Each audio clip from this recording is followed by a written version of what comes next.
Hello and welcome to the Patreon exclusive edition of Black, White, and Red All Over. I'm the hardest working man in comics, Victor Dandridge. And I'm Ryan Seymour, the baldest person that works at Comic Town. Which is true. Which is true. Wow. Like I wanted to argue, but I couldn't argue. Well played. Well played. All right. We're here. We're talking about it. American Jesus, the Messiah. Number 2 of 3. Mark Miller, Peter Gross. It sucketh. Like the fact that it's only 3 issues. Here's the thing, though. I had the comment on the free show of a book taking too long, running the risk of ruining it. Yeah. This is a masterclass of efficiency in storytelling, crispness, right? Because you only have 3 issues. Yeah. You don't get to waste nothing. And there's nothing wasted here. Okay, last issue, we get introduced to the parents of the new Messiah. Yeah. Young lady, high school man, kids in New in York. love. Right. Like, they run off after she is impregnated. She meets this mysterious angel figure, and, you know, sweet Eddie. Yeah. Love him. Sticks by his lady's side. Yeah. Even though, you know, everyone else is clearly, oh, she cheated on you, bro, or y'all did something. He's like, no, we never did. It's the real world. It's what it is. Right. Who conceives mystical births in reality? Nobody. Hogwash. So, we pick up this issue in Texas because they ended up going to a compound in Waco, Texas. Nothing possible could go wrong there. Red flags. We pick up 18 years to the day since they arrived. Yeah. This is Peter's art is just beautiful in this scene because it's dark. Yeah. You can sense the tension, right. The apprehension, because you're young kids. When you're going on, because there is nothing up to this point in this series, supernatural wise, that necessarily could concretely be defined as real. Right. So everything is like maybe paranoia, back of the mind, corner of the eye stuff. So they've gone this far, right, to meet with people based on a potentially just a dream, right, that this one young girl has had. Super faith. What is amazing is even the reverence for this young couple is evident, where the people of this compound immediately fall to their knees and give homage to, like, the mother of the new Christ. Yeah. You know, even, I mean, going as far as to kiss her hand and delegate her, my queen. Like, you are who we've been waiting for. Yeah. You're who we built this for. And here we go. Oh, so beautiful. So sweet. So we see this older man, Ezekiel. It's always an Ezekiel. This is always cool. Speaking at like a meeting, kind of talking about like recapping, like how, you know, since, you know, I officiated your secret wedding and you guys have been here, holding the baby when she opened up her eyes, like, this has been an honor for me. Well, think about that moment, like as a father when you're holding your child as it's just born, that moment when they open their eyes. But think of it, how much more unique that is if you really are holding the living incarnation of your Savior, of God, like the creator of everything. Like, that's huge. Again, the faith that Luciana and Eddie have in order to come here, give themselves to these people. Because as much as they're being revered, they have to give themselves up. There's sacrifice here. Yeah. And one of the things that I think is so great is I wouldn't find it, the thing that I find so awesome about it is the way that them being together seems to have made it so that they could do this. Yeah. If it was just her or just Eddie on the run with the baby, I don't think it would have worked. Yeah. But they relied on each other and grew together with that. Oh, so wonderful. So they're celebrating, you know, the baby's now 18. Yeah. They're ready for things to happen. Yeah. But of course, you know, as many families find, their 18-year-old daughters can be a little rebellious. Yeah. A teeny tiny bit. Yeah, they're you just know, waiting for her to get there. Right. They're going to have dinner. They're about to start evening prayers, but she's not anywhere to be found. No, not at all. And what's interesting is, of course, there's different levels to the reverence. So, like, her parents believe, but there's a standard that they're wanting to hold her to. Yeah. And Ezekiel believes, and at the same time, there's like a leeway that he's giving because of it. He's like, look, you know, yes, she's a teenage girl, but imagine what's going on in her head. Yeah. Like, she's got like literally the weight of the world on her mind. Yeah. We got to give her space when she wants it. Like, that's the only way. Oh, yeah. What I find fascinating leading up to this is in the meeting, they begin talking. They've got incredibly strict security. Right. Like the outside world is scary. We don't want them Right. in. And there's somebody that's trying to join them or is interested, and they're thinking about bringing them in, and it's a Catholic priest. Right. And what is interesting to me is apparently Ezekiel has been praying about it night after night after night, and the Lord has told him no. And they kind of explain, and this is where we get this glimpse of what Their paranoia. that if they let this priest in, they'll be dead within 24 hours because that church is ran by Satanists and a serpent cult. So there's like the woman who was bringing it up also was talking about how she was part of a breeding program that just specifically babies are born to be sacrificed at these black masses, and that when it's like he holds up this picture of Washington D.C.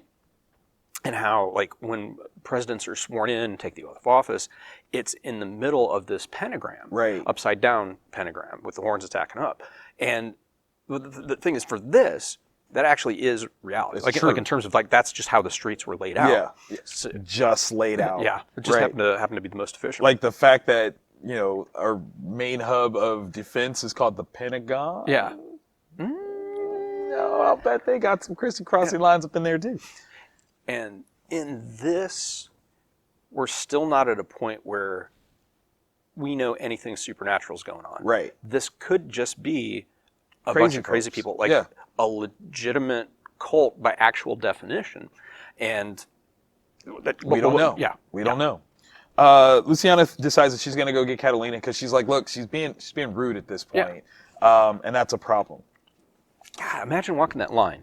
You're the mom, and you're like, no, it's dinner time. You get in here, right? But at the same time, you're talking to someone you believe to be the savior of mankind. Yeah. Like, how do you tell them to clean their room? How do you tell them to do the mundane things that parents are supposed to, teach children to do? Yeah, it's a fine line. Could you spank your child?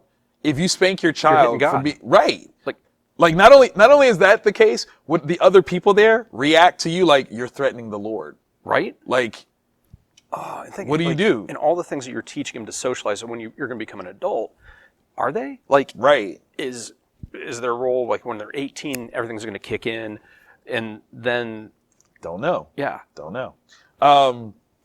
So what's interesting is that we see some folks of the compound doing a little, shooting practice. I love their targets. Yeah, the headshot with the horns and the 666. Absolutely amazing. Just little details. Was that you, Mark, or was that you, Pete? I'm curious. I'm so curious because that's just really a little subtle, really beautiful little thing. I think those should be sold legit. Like that would be amazing.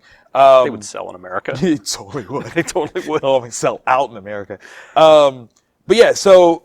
Like, Luciana is like, hey, have you seen Catalina around? They're like, no, we haven't, not since dinner. Is everything okay? And she's like, yeah, nothing to worry about. I think, just we'll see you for evening prayer. It's fine. Yeah. And as she's, like, calling in, you see the scale of this compound. She radios in, and Ruth is, like, in the command center. They've got cameras all over the place. Yeah. And she's like, look for her. Find her for where she is. And... she's like, yeah, I saw her heading out for the boonies 20 minutes ago. It's all secure, but she stepped out of sight. I figure she's probably behind a hedge. Yeah. Should we be worried? And of course, her mom was like, nah, we're good. Yeah. Here's what I think is interesting.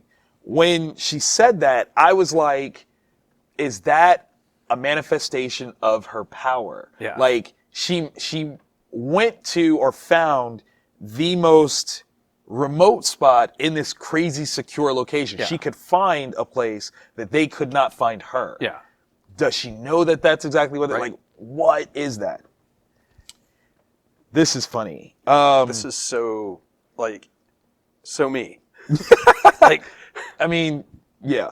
So Luciana finds her sitting by a tree, listening to music, smoking a cigarette, reading. She's reading got books.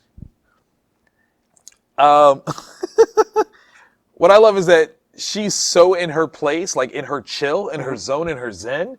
She doesn't realize her mom is there. Yeah. And like is literally startled. To hear her cuss is the funniest thing. I love it because she's so human. Right. Like, despite the fact that she's been raised with this stature, she Yeah. is just this young lady. Yeah. She's just like, look, I'm this young girl. This is what I want to do. I want to listen to music. I love that she's like, listen, you're abusing your power because you know that everyone here is going to do what you tell them to do. Yeah. So she's not allowed to leave the compound. Yeah. And so she's telling people, get me smokes, get me music. Yeah. And they have to obey her. Yeah. And it's so cult-like and controlling because it's like, oh, this is rock music. You can't listen to rock music. The books are, because a couple pages we find out what she's reading. Right. Those have got to be heretical materials Oh, also. man. 100%. 100%. And one of the things I love about this, and this interaction in her attitude and thought process, is in The Chosen. Mm-hmm. It was pride-based. Yes. This kid was told, you're going to be this, and he 100% bought in, Yep. and he had manifestations, and so he like completely bought into this thought process of who he is. With her, it's the exact opposite. Oh, wait. Could you say that he bought into what he was told or what he believed? Because He believed. he thought Yeah. he was one thing. When he was finally told, Yeah. it was definitely different. Yeah. But he And- totally believed Yeah. on his own. Yeah.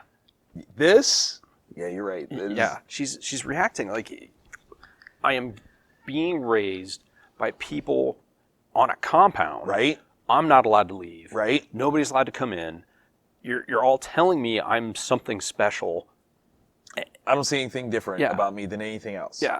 Like, and that's the thing. Like, she's in a state of disbelief of self. Yeah. She does not believe that she's anything special. Yeah. And by way of doing so, she is so self-aware, it's almost attacking. Yeah. Where she's like, I'm a normal person. Like, there's nothing special about me. Everyone is treating me this way. Yeah.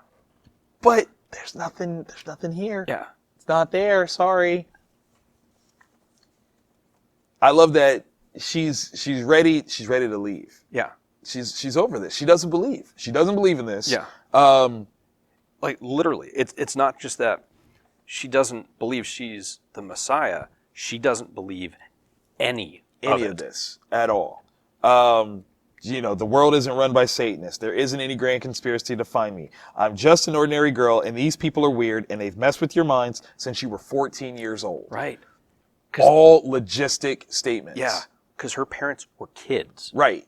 Kids. Literal children, right? In fact, she's older than they were when they became parents. Yeah. So, right?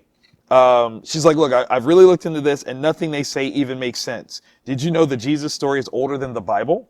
Mm-hmm. That there were other virgin births and murdered messiahs resurrected 3 days later? She's not wrong. Yeah. She's Those not are wrong. all facts. The Christians had Jesus and Mary. The Egyptians had Horus and Isis. The Hindus had Krishna and Devaki. And the Greeks had Dionysus and Salome. Like, she's got all these different points of proof, which again is so interesting because the belief in it is truly faith. Yeah. She doesn't have faith. There's none. And what's I think is really cool when you really start to break it down is why should she have faith if she's supposed to be the thing that she's to have faith in? Exactly. There is no reason for her to have faith. Yeah. I have to believe in myself. Okay, I'm saying that I'm this thing. Oh, no, you're more than that. Then that's not faith. Yeah. Like, and it's not mine. Like, I can't adopt your faith. I don't Yeah. even want to. It's Yeah. so perfect. Yeah, I Oh, I love these. Let's see. Where do we want to go from this? It's tough because we go from there to in the reverence because when they're walking back, this conversation between her and her mother Right. is amazing because imagine being the parent because you can't make her believe. No. There's nothing you can say. There's nothing you can do. No matter what you want. And she, as a daughter, you're like, I'm in a compound. I'm in a cult. Right. She's being very practical. Yeah. Like completely practical. Yeah, because if she really was the Messiah, couldn't she do something? Right. She should just be able to. Right. Like. And if she's that, why does she need protection? Right. Why are they scared of her dying? Like Yeah. there's all these different jokes that we make about the Pope and why the Pope drives around in a bulletproof shield. Yeah. Why are you afraid to die? Like. Wouldn't an angel like? I mean, there's Right, so many, like anything just come in like, pow, there's angels in the outfield, and they just block it, and it's Yeah. fine. But of course, according to this, Vatican is run by Satanists. So, but yeah, in her practical sense, why can't you just be honest with everyone and tell us Dad got you pregnant and you ran away from home? Like, why can't you say that? Why can't you just be honest about it? Yeah. In her, awareness of the world, of course, that's what she would believe happened. It's Yeah. the most sensible thing without dipping into delusion. Yeah. Oh, this is one of my favorite lines. Besides, if I'm the new Jesus Christ, why am I a girl? Always determined as the Son of God. Yeah. Showcased that way. And I love her answer. Why wouldn't you be? God isn't male or female. If we called you Jesus and dressed you in sandals, it wouldn't take them long to find you. Why do you think we pretend we're environmental activists? And then her response, because you're nuts, Mom. That's so sad. It's hard. It's so hard. But again, Luciana's faith, unyielding. Yeah. She refuses to let go, and I appreciate that. As a parent, I get it. So let's see. We got a guy coming in, Sherman Oaks. He's commander from the Canadian facility. Says he's got something that we'll all want to see. Some counterintelligence. Yeah. It's raining. Yeah. It's nasty. Mm-hmm. And they open the gates. He comes into the compound, and as he's trying to walk in, he's about to take his hat off, right? Because Ezekiel's got an umbrella that he's going to put over, and they take the extra step of do not take your hat off. No. Satellites can see you. Yeah.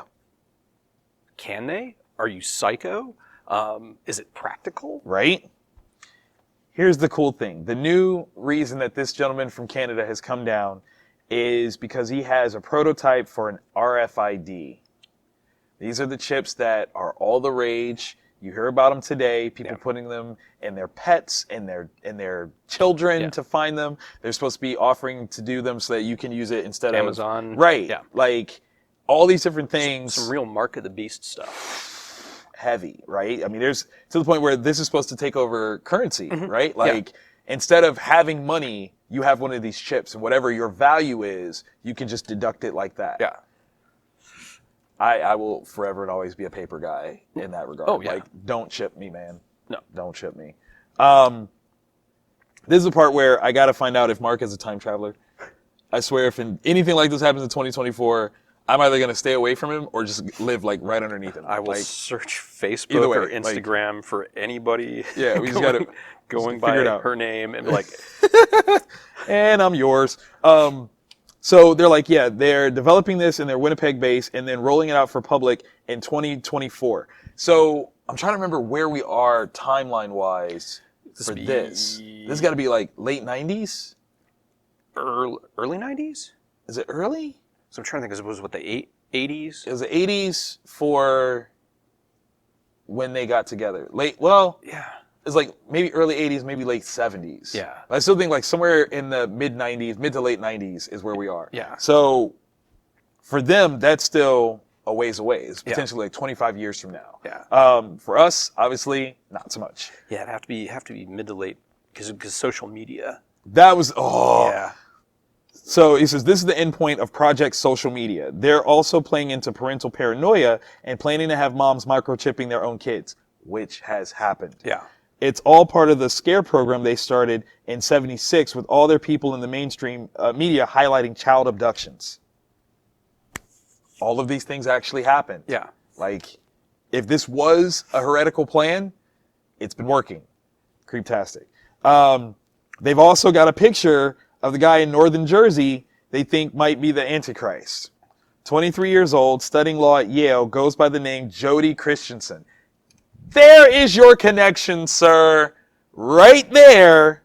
They are aware of Jody. They've got a picture of him. He's already been picked up. He's already met his dad and all of his dicks. That's in the original print. Look, it's a quote, okay? If you want the real, You gotta track down that original Yeah, stuff. you do. Yeah, you do. Satan got a lot of dicks. Man, 7. Y'all seen Friends? Like, this is terrible. So it says, we're still investigating and some things don't add up, but our people are in the field are 70% certain that that's who he is, that he's the Antichrist. Yeah. Like, they're doing their due diligence to not only raise the new Christ, but to keep an eye out on the opposition. Which is amazing. How did they track him down? Like what would you even be looking for? I don't know. I love this. Does this mean we could take him out before Catalina has to face him? What an honest parental question. Yeah. She's ready for that sacrifice. Says she still has to meet him in, is that Megiddo? Megiddo, yeah. Megiddo. It's this plain. Oh, I got you. I've never read that word. I've heard it, but never read it. Yeah, it's where we get the word Armageddon from. Yes. But it says, I'm sure she's going to be more than a match when she reaches her full potential. There's still hope that she's going to, reach this level and it's going to be amazing. What I find fascinating about this also is there is not even remotely a thought to let's just cap this dude before he does anything. Right. And the reason is we want the world to end. Right. Like, we want that full revelation. We want... Because this is what it's supposed to be. Yeah. Like, and everything will be better afterwards. Yeah. So it's worth it. Yeah. While they're having this discussion, alarms start going off. Whoop, whoop, whoop, whoop, whoop, everything. Yeah. And they break into action. Like, this is a paramilitary group, if I've ever seen one. Yeah. They have stations. They know what to do. They arm themselves. They run in. It's for real. They find Catalina, get her under into like a safe tunnel space, little network system. They're trying to do stuff, and they're like, "Hey, wait! It's a false alarm. False alarm.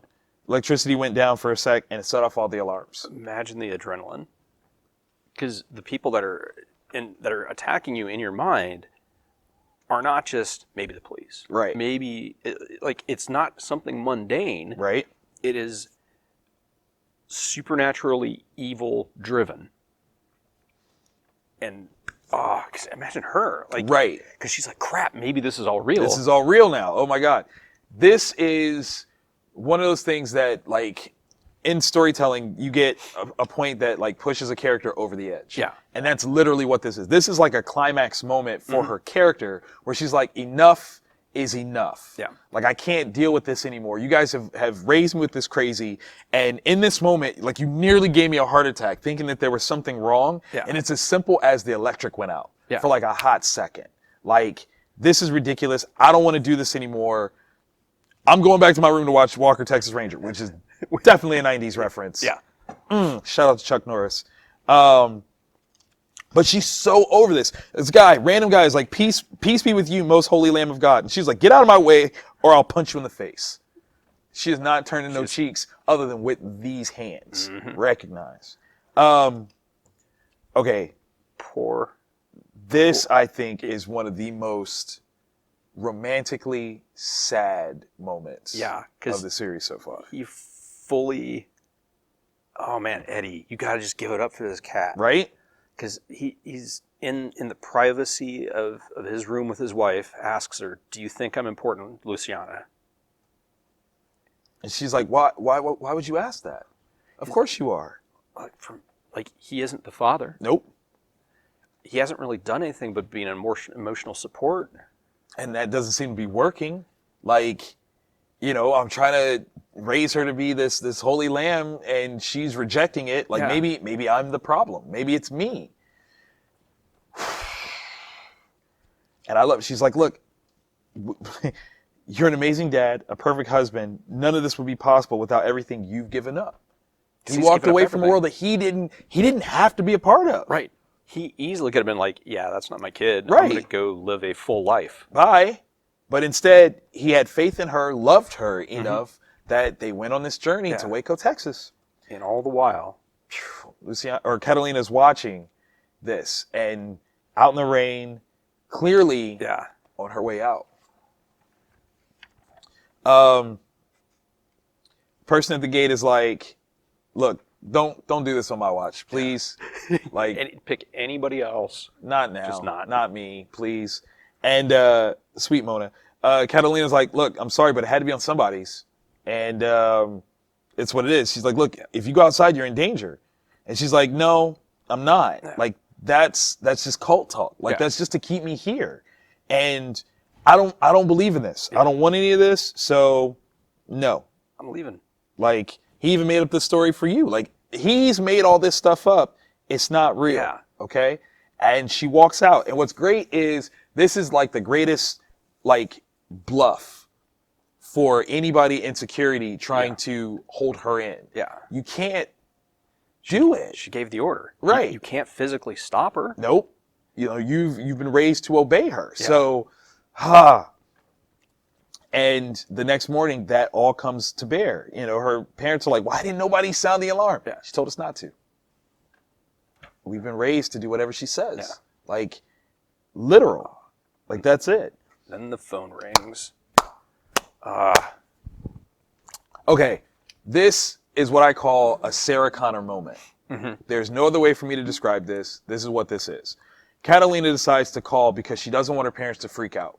She's on a payphone, calls the compound, is like, look, I want to find a way to get you out of there. I think these people have warped your mind. I think I need to get you safe. You and Dad, this is terrible. Get you away from these people. Like, let me save you. Once I get on my feet or whatever, I'm going to come back and find you. And Luciana cuts her off. Catalina, please stop talking. Which, in that moment, she's like, please stop talking. We just love you so much. That's what you thought too? Totally what I thought. Yeah. She goes into, I'm not the new Messiah. I'm just a regular person, just trying to have a normal life. And her mom cusses at her. Just hang up the damn phone. Why would you want that? Like, Right? This could be the last time you're going to hear your kid's voice. Because she's like, it's crazy. Catalina gets off the line, realizing like her mom hung up on her. Yeah. Like straight up hung up. She steps out of the phone booth. For the children out there, phone booths used to be what we had to use. You took coins, Yeah. right? The small round metallic monies, and you put them into the phone booth, and then you could make phone calls. It's kind of like that thing that Doctor Who flies around in, except it's just a phone on the inside. Right. With a cord. And it's actually smaller on the inside. Yeah. Not bigger. Not bigger. It's not bigger at all. So this guy in his fancy car is like, yo, what's it going to be? You ready to speed jump to the City of Angels? Like, what's up? Let's go. And she's like, I'm ready. Like, let's roll. Her dad is like, what did she say? Yeah. Did she use any words that could give her up? Anything they might have picked up? And her mother's like, I don't know. I really don't know. So they're worried somebody was tapping the line that would be able to find out their position based on something that was said. And then on the next page, we've got that creepy, and this is coming from me, creepy bald dude that wears like the cowboy costume. Mr. Allardyce. Yeah, and he lives in New York. You cannot trust somebody that dresses like that. That goes full cowboy in New York? Yeah. No way. You got a bolo tie. Yeah, no, You're man. the devil's henchman. Absolutely. Ugh. Absolutely. He's clearly in a room with a tech guy, and he's like, we got him. How terrifying is that? Dude. Because we saw what he has done before. Right. Murdered her parents. Yeah. He was clearly working with Jody and his parents to Yeah. get Jody in line. But this right here, this moment of her mom being like, get off the phone. Yeah. Not even like, where are you? Like, she is so devoted to the protection of her daughter and Yeah. recognizing the potential threat of this. Yeah. Ah, that was a moment that, as a parent, I'm just do. Oh, So much. Issue 3. I can't wait. Like I have so many. Like, is this dude just a dude? Is he Right. connected to the bad guys, to the good guys? Is she being tempted in the desert? Why are they going to Los Angeles? these are the questions. These are the questions. Okay, so already we were projecting that the notion that them going to Waco, Texas, was a thing. Yeah. Like when we saw that that's where they were going in the last issue. Because there was a religion-based thing that happened in Waco, Texas. What? Crazy talk. Yeah. If there is another real-world major event that somehow ties into this, which do you think it is? I'm going to say 9/11. Yeah. I think in some way, shape, or form. Yeah, because it was referenced. That's a pretty good one. And Right. and that was world altering. Right. Like in all reality. Oh man, that's tough.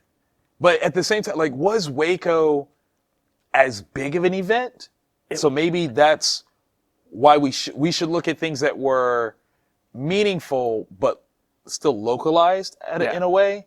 Because the idea would be to keep it quiet, to not make it a thing. Yeah. Like maybe, like what if, this is crazy. Okay, I'm going there. Mm-hmm. What if 9/11 was their act of fighting? Like it was them trying to do something. Maybe it worked, maybe it didn't. Yeah. But like not necessarily in the way that we presume. Like it's to put a spotlight on the things that are happening Yeah. that we now are looking at, you know, governments going after oil and this, that, and the other. Like there's things that were really brought to light by that. something. Yeah. So maybe, I don't know. I Yeah. don't know. There's so much Tough. there. Yeah, because it's so. Because there's like different stuff. Like, is nobody's supposed to know, according to the Bible, nobody's supposed to know the actual end time except for God the Father. Right. You've also got to where if everything that's happening in Chosen and also in the new Messiah is going according to the plan that was laid out, Right. any person that actually tries to deviate from it, like it's just an angel could, like if someone's trying to kill the Antichrist, Right. angel could just show up and smoke that person. Be like, and be yeah, no, this has got to go down. That's how a things certain work. way. Right. So, yeah, I don't know. I know. Only one So- more issue. There's only one book left. American Jesus #2, The New Messiah, is dope. Buy it. It's really dope. Great story. This is not your fights and tights comic book fare. This is one of those things that makes you sit down, think, Yeah. and discuss. Yeah. To talk about it, to make some choices. I mean, even if as a faithful person, you have to ask that question of yourself: of if Jesus comes back now, what would I think? Without him doing anything, Yeah. would you believe him? Would I believe any part of it? Yeah. Would it be a white blonde haired dude like all the pictures? Right. Would it be her? Right. Who is, black brown mix. Yeah. And a lady. Like, whoa, could you handle it? Would you question? Where's your faith? What is Yeah. it based off of? This is what books like this do. Like, they make you think. It is so dope. I love this book. Yeah. I love the challenge that it gives, everything. Definitely pick this up, guys. 100%. Never trust a person with a bolo tie. Facts.